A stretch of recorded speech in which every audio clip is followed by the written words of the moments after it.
Hyundai channel. My name's Gabby. I'm Charlotte. That's the 2025 Tucson Plug-In Hybrid, and when you look at it on paper or even on the website's build and price, it may look like the ultimate plug-in hybrid is the most expensive vehicle in the Tucson lineup.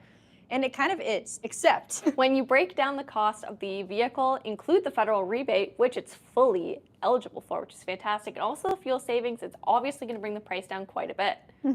Now, what is this vehicle's base MSRP at? Just the Tucson Ultimate, not the plug-in hybrid. So the Tucson Ultimate starts at $47,199, and that's going to be for your hybrid. And then if you want the plug-in hybrid, you're going to have to add on an additional $5,500, but you also get to subtract the full $5,000 government rebate, and depending on what province or area you are in, it may differ regionally. Yes, so that is very exciting news. Definitely. And that's not even equating for the fuel saving cost, because this is a plug-in hybrid, which I'll explain the inner workings of a little bit later. You'll get better fuel efficiency. Definitely. If you plug it in. Shall we get into it, Charlotte? I think we should. All right, so if you guys couldn't tell already, this is a live stream car review, meaning we're doing this in real time with no script and no ability to edit this video. So if we mess up, I'm sorry, but we're gonna try our best to give you all the relevant information and make sure you get a full detailed walkthrough of this vehicle. We'll start off with the exterior, work our way into the powertrain, and then Charlotte's gonna end it off with an interior comfort and tech review. Let's take a look at the front end.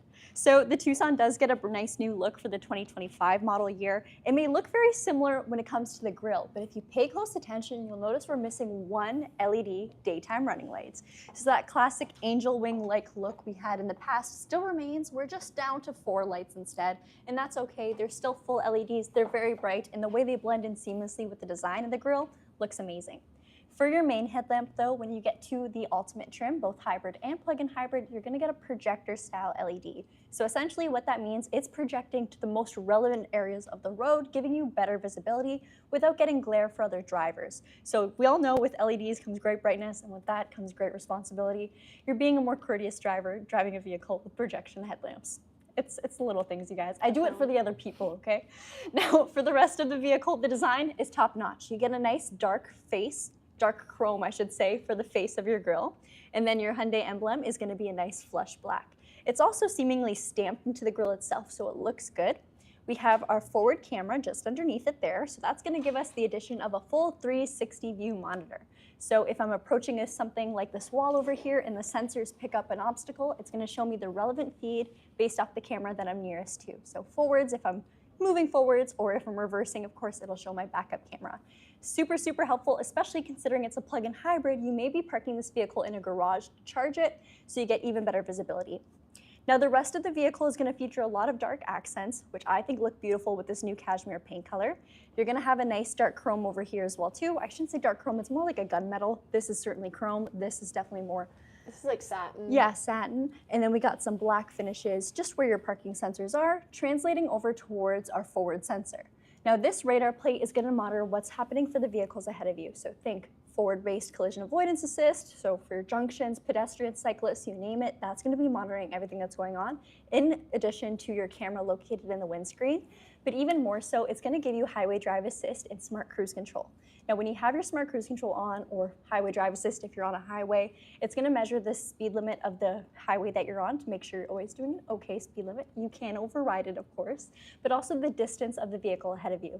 You can choose between 4 different presets, and the vehicle will always make sure you're at a safe distance based off what you choose, and it will slow down and come to a complete stop if you hit stop and go traffic.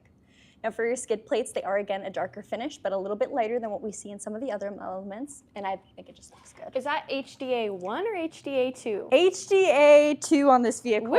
So it does have the capability of performing automated lane changes, which is pretty cool.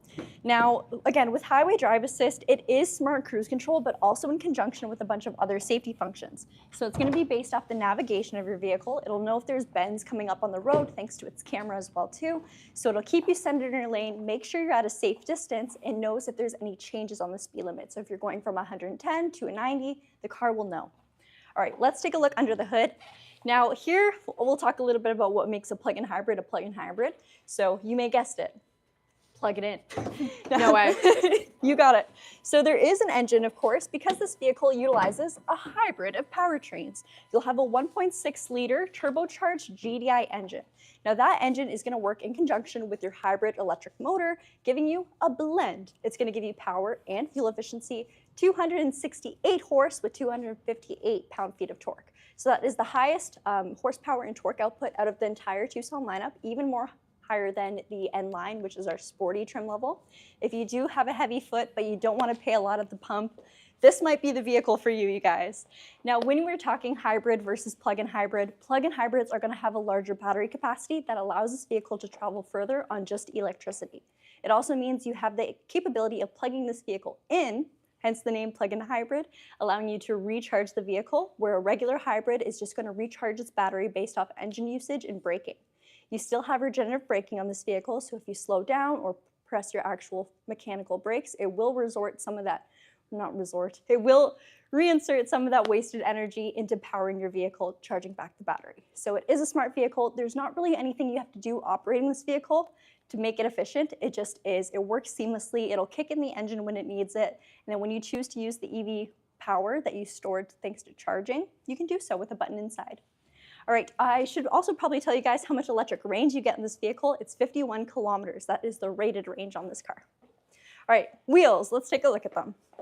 Now these wheels are 19-inch alloys. I think they look stunning, very, very much in tune with the design we see on the front end. So you get a mix of that lighter finish with that gunmetal-esque color.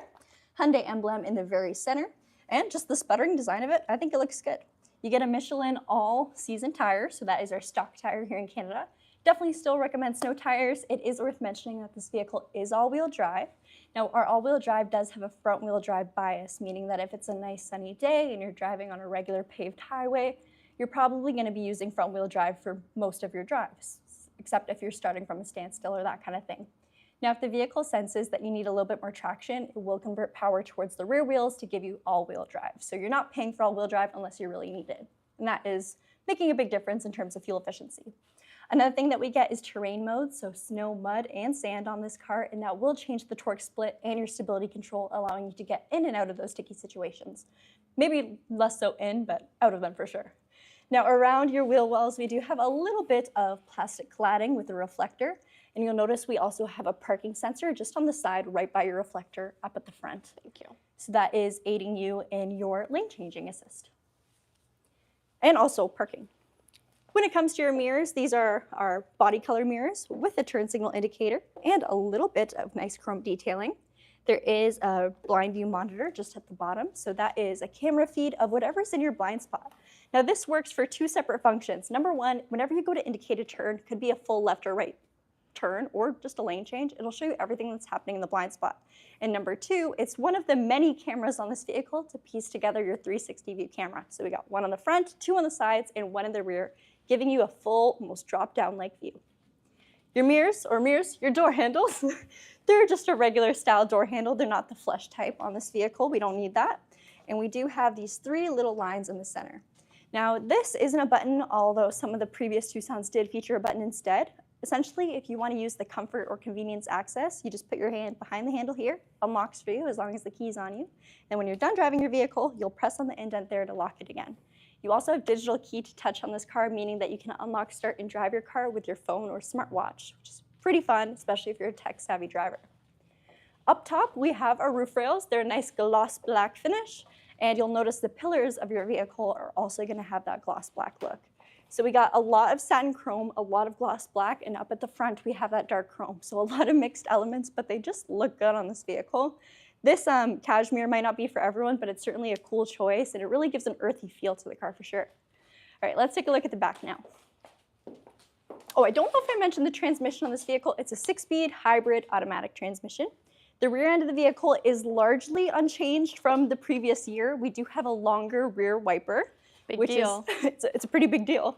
It's also hidden by the spoiler, which is such a small thing that makes such a beautiful difference towards the back end of a car. It's nice not having that wiper right over there that accumulates snow and ice, all that stuff. So it's hidden under there. You get a nice long high-mounted stop lamp and then beautiful LED taillights expanding all the way across the back end of the car.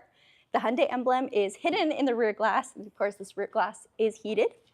You do get rear parking sensors along your bumper, right over there. And just like what we saw at the front, we got some black, we got some of this darker, almost matte plastic for our rear skid plate and rear bumper. And then, you bet it, we got a smart power lift gate.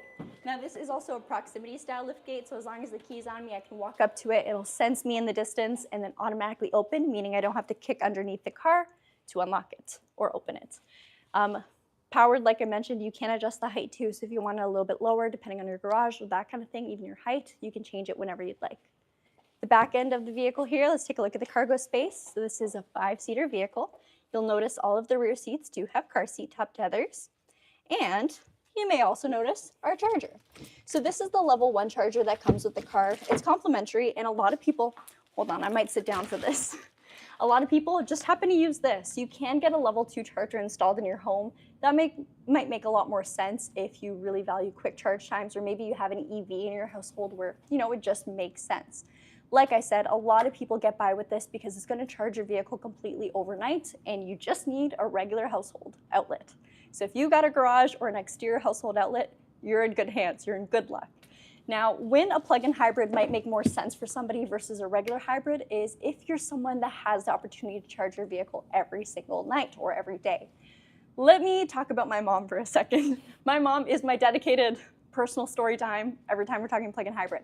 She is a Sorento PHEV, but she can't charge it at home because my dad's lovely Fox body Mustang takes up our garage space, and we have no exterior household ports. So she charges it at work, and it makes total sense for her because her commute to and from work she can do entirely on EV. That means she's getting gas maybe once or twice a month, and she drives quite a bit. Again, if you're someone who does have the opportunity of charging almost every single day, whether it be at home or work or a public charging station, it absolutely makes sense in the long run, and you will really appreciate those savings that you do get, especially if you can charge at work for free. Brayford Key is not a bad place to charge. Where a hybrid might make more sense is if you're someone who doesn't really have the option or want to charge, you'll still get great fuel efficiency savings, but you don't ever have to think about charging. You don't have to install a charger in your house. If you live in an apartment building that won't install them, it makes more sense because the purchase price is less so, and of course you still have great fuel efficiency. Yeah.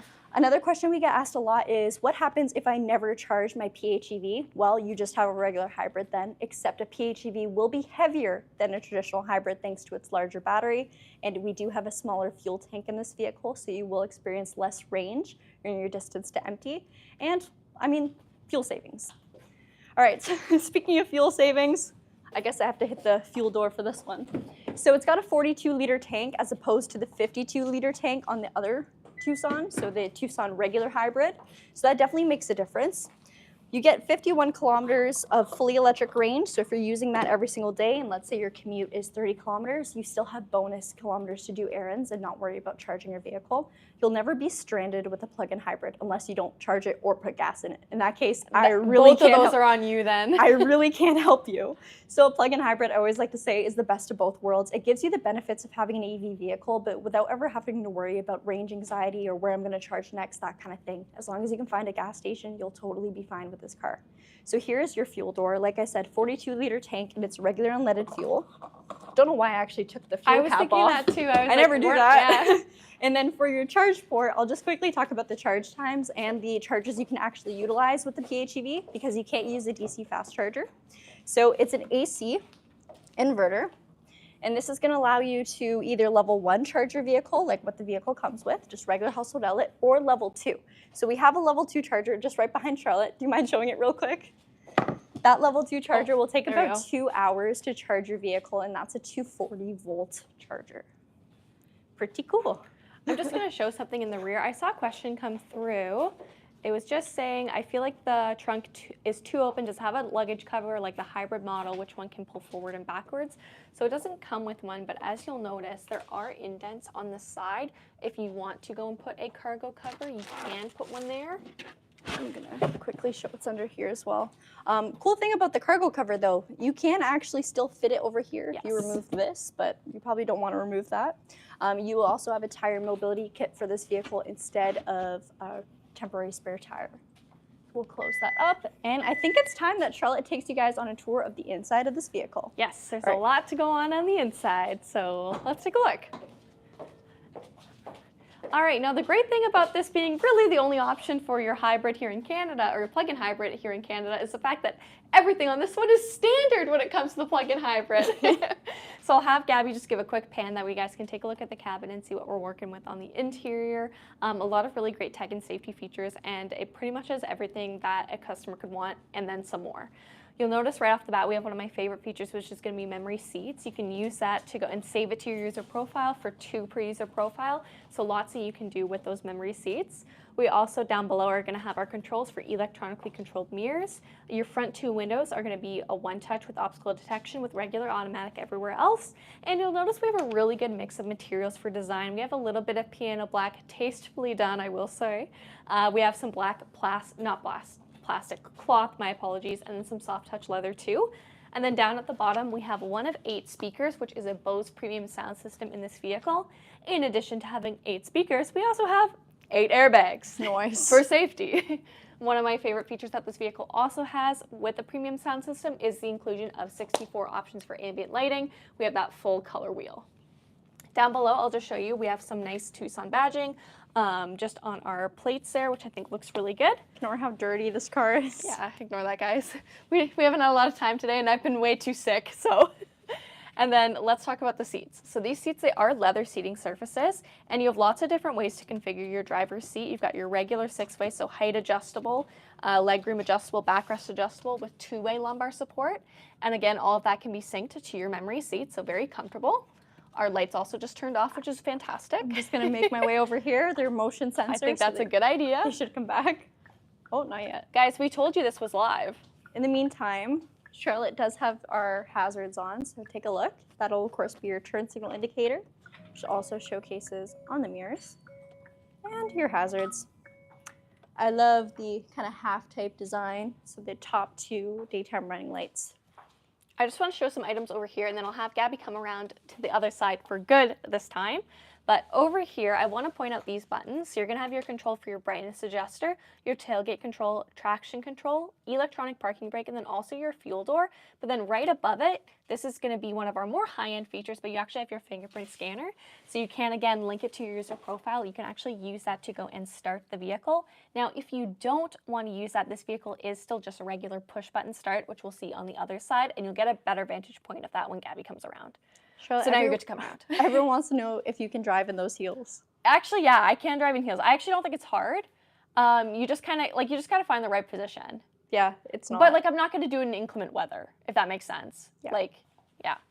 But, yeah, it's not, I don't think it's hard to drive in heels. No, she's right. Look over there, sharp body lines on this vehicle and lots of black accents on the taillights, which I think look really good, matching nicely with the black pillars along the car. You also get plug-in badging for the plug-in exclusive, of course. And let's hop back in. Hello. Hello. Now, you also have some nice controls when it comes to your seat, too. I do. So we do have a power passenger seat. You don't get lumbar, but you do get your backrested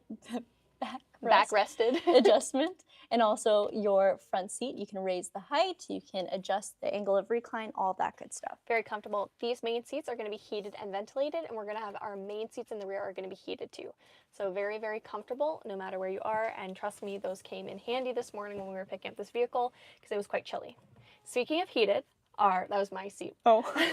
Speaking of heated, our steering wheel, it's leather wrapped. It's heated all the way around as well. We have our Morse code H in the center instead of a traditional logo. And on the side, we're going to have a split between our media controls and our driving controls. So driving over here, obviously, media over here with this notes icon in the center. Now, you'll probably notice I have lots going on in front of me. I do have this center screen. It is 12.3 inches. And from here, I can see my trip computer. Oh, I always do it the wrong way. Let me turn that off as well. Sounds of nature. Engine temperature, tire pressure, and then also the power distribution. So if you want to see when this vehicle is operating in front-wheel drive versus all-wheel drive, you can do so from right there.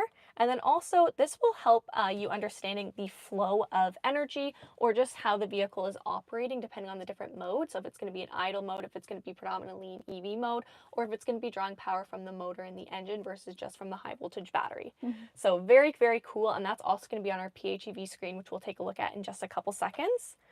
Navigation, this vehicle does have integrated navigation, and you'll also be able to access your safety features from here too. Gabby needs to sneeze. Bless you in advance. I don't think it's gonna happen. Okay. Well, After the sorry. incident. Behind our steering wheel, we're also going to have our paddle shifters. Now, don't let looks deceive you. These paddle shifters actually have dual purposes. So if you're in something like sport mode, you're going to be able to use them to gear down when it comes to your 6-speed. But they are also going to function for your regenerative braking when you are in something like eco mode as well.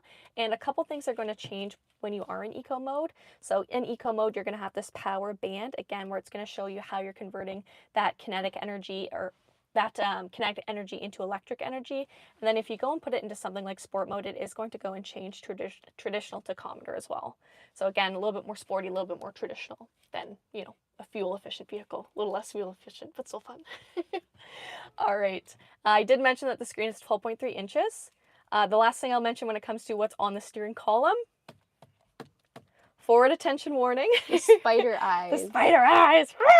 Looks like a little spider. It does a little bit, especially because you can't see that with the naked eye. So this is a part of Hyundai's forward attention warning. The Tucson, I believe, is the first vehicle that we're seeing it on. It's this and the Santa Fe for 2025. It is going to monitor your eyes to make sure that they are focused on the road instead of looking elsewhere.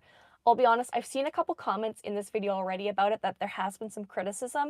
If I'm being truthful, I have not tried it out for myself and put it through the rigorous testing that I want to yet, so I can't quite speak to that, but I probably have read the same threads or the same articles that you have. So stay tuned, subscribe for our thoughts, because we do want to do a video on it. We just need one that we can really drive.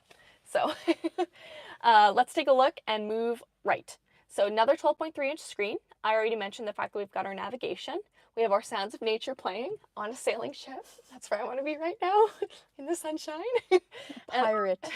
And then also our PHEV screen. So this is just going to give you a little bit more of an in-depth look. It's going to give you that same diagram that will show on your instrument cluster should you want, but it's labeled, it's a little bit more advanced, and it'll also give you more of your stats. So right now we have an awesome EV range of 0 kilometers, but the EPA rated range is going to be 51. And then from here, you can also set things for your charging, either when the vehicle's departing, when the scheduled charging, all of that. If you do want to charge it during off-peak hours for a more affordable rate. But lots that you can do throughout this screen, and I think that it is a great utilization that Kia and Hyundai have done to make everything basically just very user-friendly and easy to use. You'll also notice that we have a drop-down menu with some quick controls, which again, customizable to your user profile. And as we move to the side, you probably want to know about phone projection. Wireless! It's a wireless Apple CarPlay and Android Auto, which is again one of my favorite features, especially when you have a wireless phone charger. This vehicle, you barely need to have the key fob on you because you can do everything with your phone if you want, but everything is just going to be one touch and wireless, so you don't need to go through any extra hassle. Good. And here's our end screen. You get to go and take a look at it. Let's put it back into accessory mode.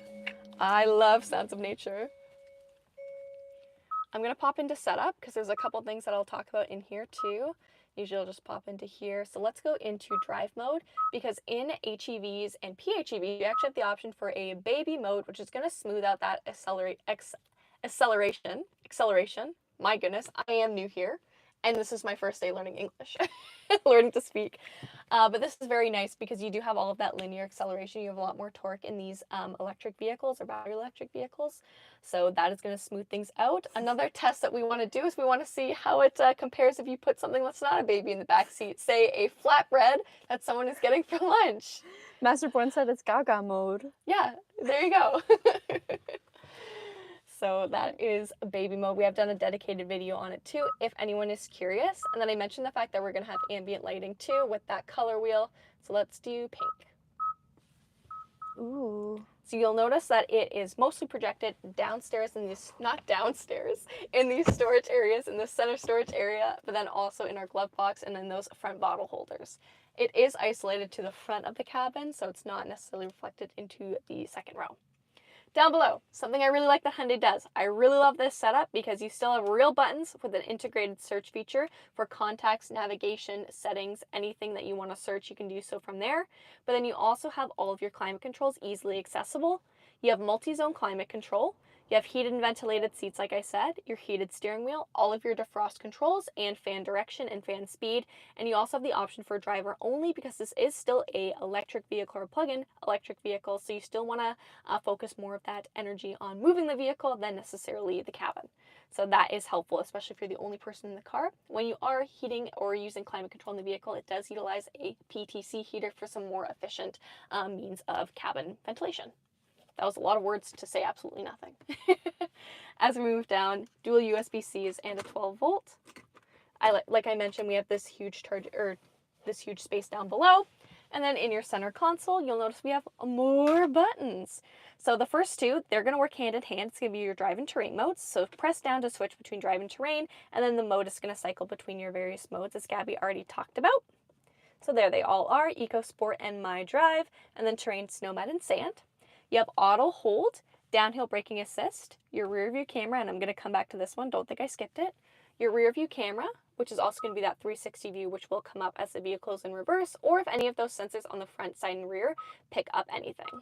You're also going to have your button for your parking sensors. And then this button in the center, this is going to be your switchable EV, HEV button, where you're going to be able to manually cycle between the different options. So say if you're sitting in traffic and you want to put the vehicle predominantly in EV and operate off of that EV range, you certainly can. And then you can press it again to operate in HEV or in an automatic mode, which will cycle between depending on what is going to be the best fit for the vehicle and the conditions. So very smart vehicle, very cool to be able to utilize that, but also that you can, of course, make the decision for yourself if you just want it to be your way, and that's fine. So lots that you can do, and I think that this vehicle is so cool for that reason. Wireless phone charger, you got your cup holders, and then down below, very deep center console, which I think is fantastic. And up top, you'll notice we have a huge panoramic sunroof, which is going to open to just about that halfway point. I just said it opened, I didn't say it was fast. You do have LED interior lighting. You have Hyundai Blue Link, which is Hyundai's telematics system, and an ECM mirror with the capacity for HomeLink as well. Okay, let me turn the vehicle on real quick and I'll show you the blind view monitor, and then we'll head to the second row. You'll see it's operating in EV right now. So there's your blind view monitor as my signal is on. All right, second row.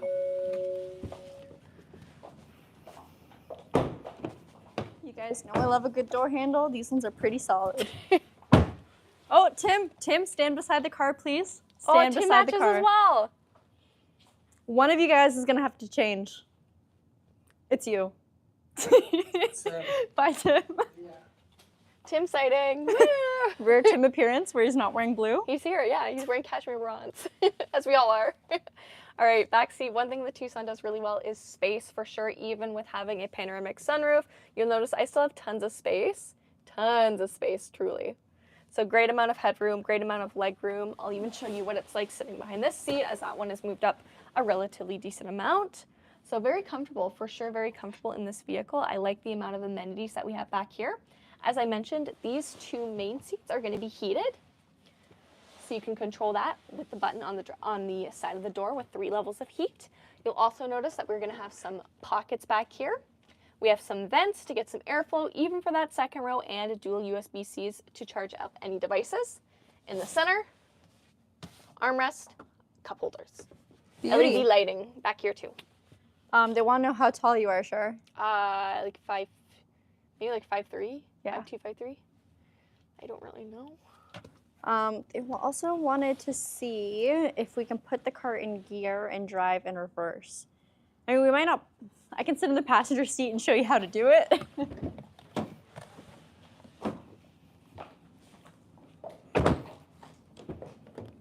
So of course you have to have your foot on the brake to actually switch gears, unless you're just throwing it into neutral. There's your shift by wire. So reverse automatically triggers the rear view camera. Put into drive, tip it forwards. Whatever you do, it'll also give you a display on the dash too, so you're not just peering between the steering wheel spokes to see what gear you're in. I'm just gonna turn it off. Or better yet, just take us all for a little spin on the roads. We're ready at 30 minutes for this live stream. There's a lot to go through in this vehicle. That's the thing about, vehicles that are packed with tech, but are also using a less traditional powertrain.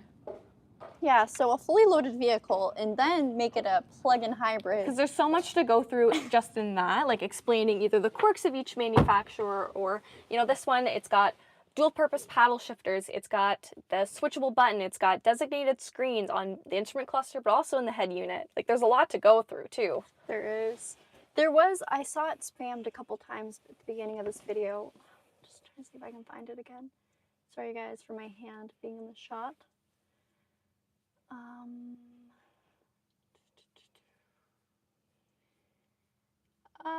Hi, why does the Sorento not have the updated powertrain? Which Sorento are you talking about for that question? At this point, the Sorento has a few different powertrain options. So you can get the 2.5 liter naturally aspirated, 2.5 liter turbocharged.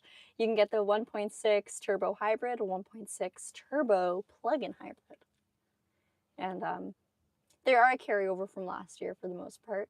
There was a little bit less range, estimated range for the PHEVs. So it no longer qualifies for a rebate, unfortunately. But this Tucson does. The PHEV, which still has the 261 horse. So, I don't know. I don't actually have the answer for that. We just work at a dealership. We have no say in the manufacturer, what changes, what doesn't. I don't anticipate we're getting a change to their powertrains until the next product cycle of the Kia Sorento. In that sense, I don't know where we'll be at that time. I'm reading questions. Who's taller, Gabi or Charlotte? I'm a little bit taller. A little bit. Let's see. Front camera can be used as a dash cam. No. So I know in some other markets that is a possibility, but here in North America, they are simply just for the driver assistance systems. They do not record. Here's a good question. Will there be a luxury hybrid variant for 2025 model or to the 2024 one? Thanks. So I understand that in the US markets, you do have a couple more options for both the hybrid and the plug-in hybrid powertrain. That's not the case here in Canada. For plug-in hybrid, this is the only option that we have, so it's not something that we're necessarily expecting for the next year. But it would be reasonable, I think, for them to expand the plug-in hybrid lineup, maybe to include probably 2 or 3 trims, I think would be Can I use more your reasonable. screen so I'm not... Yeah. Saying Charlotte looks taller today. I think it might be the heels. I think these heels definitely are taller. Couple comments I saw earlier about the whole, I believe it was Ford and GM with their privacy leak and insurance companies billing people up the butt because of their driving habits, because their telematics system was exposing their high speeds and all that stuff. As far as we know, with Hyundai and BlueLink, Kia Connect, our info is not reported to insurance providers. No, and we actually spoke specifically with them about that. And also, when it comes to the driver's attention warning, it does, of course, like the cameras are going to monitor your eyes. It does not record or transmit any of the footage anywhere. So it's essentially just deleted. Is the power band smooth? Yes, it is. So it's going to fluctuate. Well, it's going to fluctuate kind of based on your driving. It's gonna show you when you're, like I said, putting that kinetic energy into electric energy, when you're gonna be driving more so with power, so when you're not necessarily driving in a fuel efficient way or an eco way, and then also when you're kind of right in that safe zone, in that eco zone. Now for the actual driving power band, it is smooth as well. With the turbo, especially yeah, I think that might have been what they meant.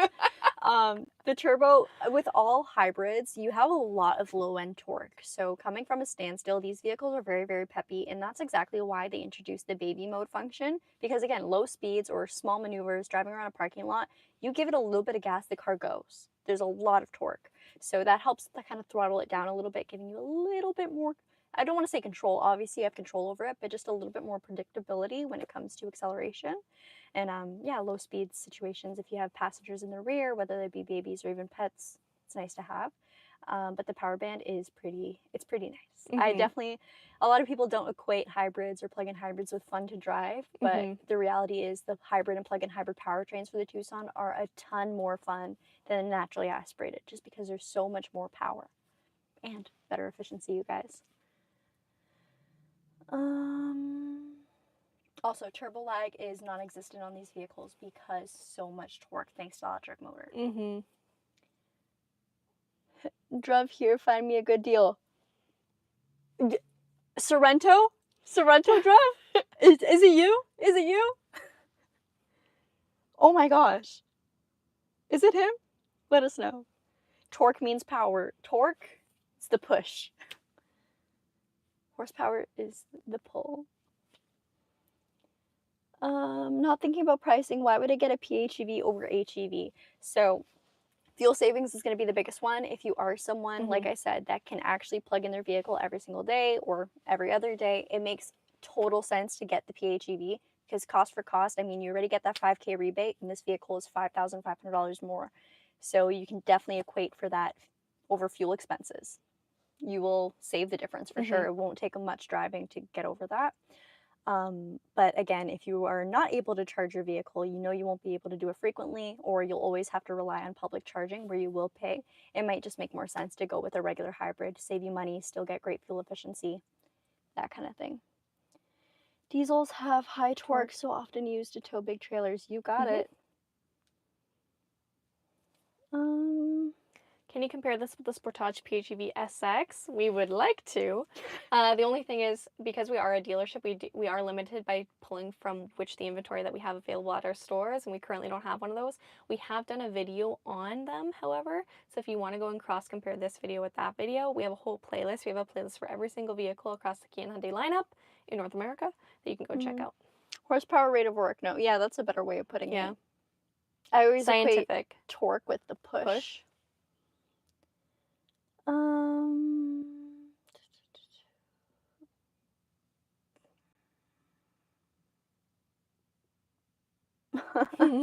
That's true, Obama Bean.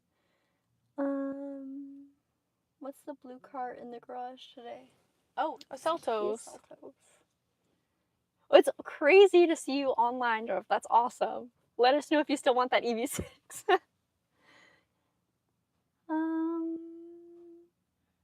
Why don't you just drive one around after detailing? It gives a better feel of the car. Not every vehicle that we film is ours to drive. Yeah. So that's a big thing. So the thing is, like, we won't risk it driving customers' cars. It's like, that's a no for us. It's the customer's car. We can have them and have them be stationary here, but we're not going to take someone's vehicle and drive it.